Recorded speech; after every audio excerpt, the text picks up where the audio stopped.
Olá, seja bem-vindo a mais uma aula do nosso curso e agora a penúltima aula, onde a gente vai falar sobre a interação social entre família e sociedade quando a gente fala de epilepsia. Qual é o papel da família na questão da epilepsia? Então a gente falou que deve participar, mas o que a gente vê é que a epilepsia ela afeta as relações familiares, né? O diagnóstico ele define uma reorganização de papéis na família e faz com que existam algumas mudanças nessa família. Então, a participação da família é essencial, porque ela também precisa de cuidados, porque ela também está sofrendo todos os impactos, todos os efeitos secundários e generalizados da epilepsia. Então, é nesse sentido que a gente quer sempre inserir a família no contexto da epilepsia. E, além disso, nós vemos isso tanto em estudos como na nossa prática, na nossa experiência clínica mesmo, que atrapalha muito o ajustamento familiar. Então, existem medo e vergonha de novas crises e muitas famílias acabam restringindo tudo quanto é atividade. Então, não sai mais, não participa de mais nada, tudo isso fica muito restrito.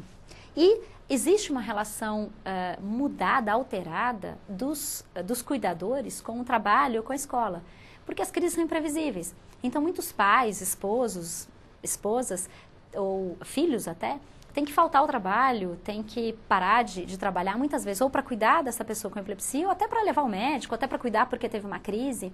Então existe não só um desajustamento familiar, mas também um impacto socioeconômico nesse sentido. E a questão da sociedade? A gente sempre fala que a gente espera que a sociedade esteja pronta para lidar com a epilepsia. Que a sociedade acolha esse paciente, que essa sociedade entenda, né, o que é epilepsia, para estar recebendo essa pessoa que tem epilepsia. Mas o que a gente vê é justamente o contrário, que existem crenças, ideias inadequadas, rejeição, estigma, né? Então, a família e a sociedade, elas controlam o comportamento do paciente. São elas que podem reforçar ou evitar, né? Comportamentos de coitado, de dependente, de café com leite, de rejeitado, né? Elas podem reforçar ou evitar. Elas podem participar de tudo isso. E o que a gente quer exatamente é que a família e a sociedade participem de maneira positiva, para que a gente consiga esse desenvolvimento integral desse paciente. Então, elas favorecem a recuperação da pessoa, sem dúvida nenhuma, e por isso devem participar de todo o processo. Como que a gente muda, então, isso? Né? Como que a gente insere a família? Como que a gente insere a sociedade na epilepsia? O mais importante que a gente vê é que as pessoas têm que falar mais sobre a epilepsia. As pessoas têm que parar de ter medo de falar sobre a epilepsia. E um dos instrumentos para que a gente faça isso é através dos grupos de trabalho, do trabalho em grupos. Então, quando a gente trabalha em grupos na epilepsia, a gente consegue auxiliar no conhecimento de informações, a gente consegue discutir medos e preocupações, compartilhar ideias e diminuir desconfortos relacionados. Então, o que a gente vai propor agora para você é que você saiba como que pode ser feito um grupo de epilepsia na sua comunidade, na sua escola, na sua sala de aula, aonde você quiser. Mas é importante que você saiba, a gente tem alguns passos para serem seguidos para que esse grupo fique mais padronizado e fique mais fácil para você estar lidando. Essa é uma grande estratégia para a gente mudar essa perspectiva da epilepsia na nossa sociedade. Então, qual é o passo 1 para a formação desse grupo? São informações gerais. Então, a primeira coisa, convide pacientes, familiares, sociedade. Se você fizer na sua sala de aula, são só os alunos. Se você fizer na sua escola, convide só os professores, só os coordenadores, ou junte todo mundo num auditório grande, num ginásio, né? Escolha dia e hora fixos, né? E um local determinado. A duração deve ser de aproximadamente 1 hora. A gente não quer um grupo tão extenso, porque senão cansa e perde o objetivo. O importante de serem encontros, né, repetidos é que a pessoa vai para casa e pensa sobre o que foi discutido.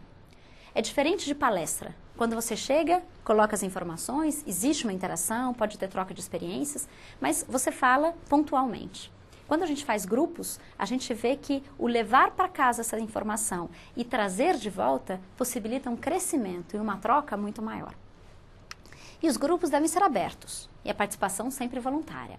Abertos em que sentido? Você não precisa falar, não, esse grupo vai ser só de pessoa com epilepsia, esse grupo vai ser só de familiar. Você pode até fazer, mas a gente gosta dessa troca de informações quando a gente fala em trabalho em grupos sem um foco específico. Qual é o passo 2? O acolhimento do grupo. Então, você convidou, você marcou, você fez, então vai ser toda terça-feira, 13h, aqui no ginásio. Eu vou falar com, sei lá, com os coordenados, com os professores, eu vou falar com alunos de primeiro colegial, eu vou falar com alunos de quinta série, quinto ano. Então, você determina. Então, tá lá o grupo. Então, no momento inicial, as pessoas se apresentam e o coordenador explica os objetivos do mesmo. O coordenador, no caso, é você que está fazendo o grupo. E fala da questão do conhecimento da epilepsia, da importância do conhecimento da epilepsia, da interação do grupo e do objetivo que é promover uma melhor qualidade de vida. Não só para esse paciente, mas para toda a sociedade na qual esse paciente está inserido. O passo 3 é a apresentação do tema. Então, é importante que sejam colocadas as questões básicas de epilepsia. Então, o que é epilepsia? O que são as crises epiléticas? Quais são as causas, quais os tratamentos e quais os cuidados durante a crise. Então, aqui eu vou parar um pouquinho, hein? Pensa um pouquinho, veja se você consegue responder essas questões. O que é epilepsia? O que são as crises? Quais as causas? Quais os tratamentos? E quais são os cuidados quando você vê uma pessoa tendo uma crise? É importante que isso seja muito seguro, muito claro para você. É claro que a gente sempre vai ter dúvidas, a gente sempre vai buscar, né, tentar solucionar essas dúvidas. Mas a base, você pode ter claro para você conseguir passar para esse grupo.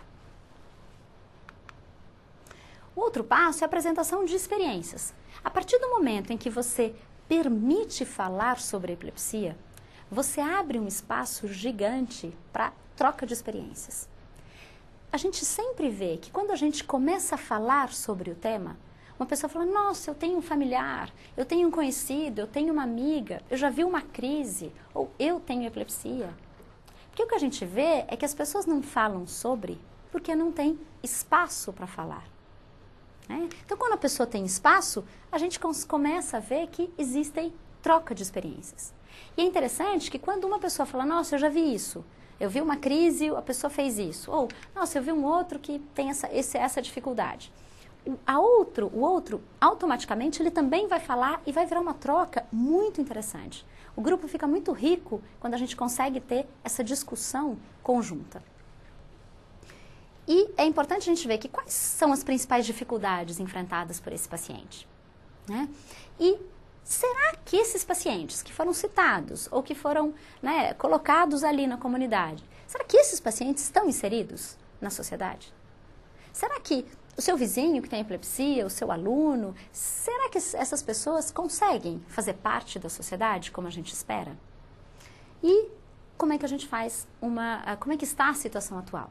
Então, na minha escola, quantas pessoas têm? Isso vocês já sabem, desde do primeiro módulo, mas quantas pessoas têm epilepsia? Quantas a gente sabe que tem? Quantas estão fazendo tratamento? Quantas estão conseguindo fazer esporte? Quantas estão conseguindo ter amizades? Quantas estão conseguindo estar inseridas?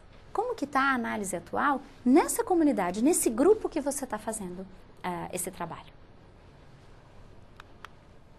Aí o outro a partir daí, ótimo. Então, discutiram. E aí? Quais são as ações? O que a gente pode fazer para melhorar? Quais são as propostas? Quais são as soluções para melhorar a vida das pessoas? Então, assim, o que a gente pode fazer de concreto para melhorar a qualidade de vida dessas pessoas? Então, eu tenho lá na minha classe uma criança, um adolescente que tem epilepsia, mas ele não participa porque ele fica isolado. Ótimo. O que a gente pode fazer para isso?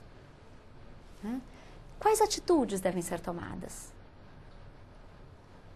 Como é que será que a gente pode puxar esse aluno? Isso é importante porque quando você abre isso para discussão, um outro provavelmente já teve isso. E você, claro, com todo o conhecimento que você tem desse curso, você também já começa a saber o que fazer com esse adolescente. E como que a gente vai dividir as tarefas a serem executadas? É importante que a gente consiga realmente falar, nossa, então como que a gente vai tomar atitudes? Então, olha, você ajuda, você marca um grupo, uma roda de discussão ali, olha, vamos falar com a igreja, vamos falar com o clube, vamos fazer algumas rodas de discussão diversificadas. Então é importante que a gente divida tarefas, né? Para que não fique pesado para ninguém e para que a gente consiga realmente promover inserção social. E o fechamento do grupo. O grupo ele é finalizado com a retomada das questões principais e a marcação do próximo grupo.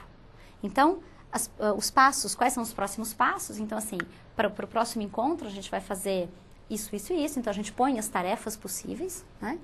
E quando a gente vai se reunir novamente para avaliar o que foi feito e planejar novas ações. Esse é o segundo encontro, ou o terceiro. Então, a gente pode sempre colocar isso.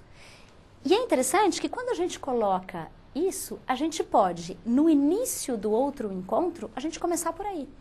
Olha, a gente falou que ia fazer isso. Essas eram as tarefas colocadas. O que a gente conseguiu evoluir, né, progredir com essas tarefas? O que a gente quer com isso? A gente quer tentar fazer, a gente fala muito em epilepsia, a gente fala muito em tirar o estigma, a gente fala muito em melhorar a informação, mas o que você, professor, coordenador, diretor, pode fazer efetivamente para melhorar o estigma, para diminuir o estigma, para melhorar a qualidade de vida, para promover essa inserção social? Um dos instrumentos muito efetivos é o trabalho em grupo, né? Então, esses são os passos que a gente sugere e que funcionam muito bem quando a gente fala em epilepsia. Os grupos, então, eles facilitam a relação interpessoal, eles permitem a troca de experiências entre as pessoas que vivenciam as situações similares e favorece a interação social e também a melhora da relação com a família e sociedade. Por isso que é importante o grupo não ser só de pacientes ou só de família, né? É interessante você ter um pai, uma mãe, um aluno, um paciente, uma pessoa que gosta do tema. É importante que se faça isso. É claro que na sua escola você pode fazer com grupos específicos, porque a gente tem que começar dentro de um segmento.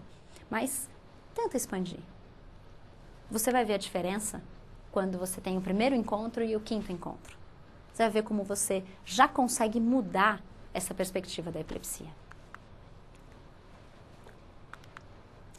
O que a gente quer realmente é que todo mundo entenda que as pessoas com epilepsia, as famílias, são um grupo social, cuja condição pode ser aliviada na medida em que a gente tome consciência da situação, elimine o estigma e adapte medidas efetivas para o tratamento e para a inclusão social dessas pessoas.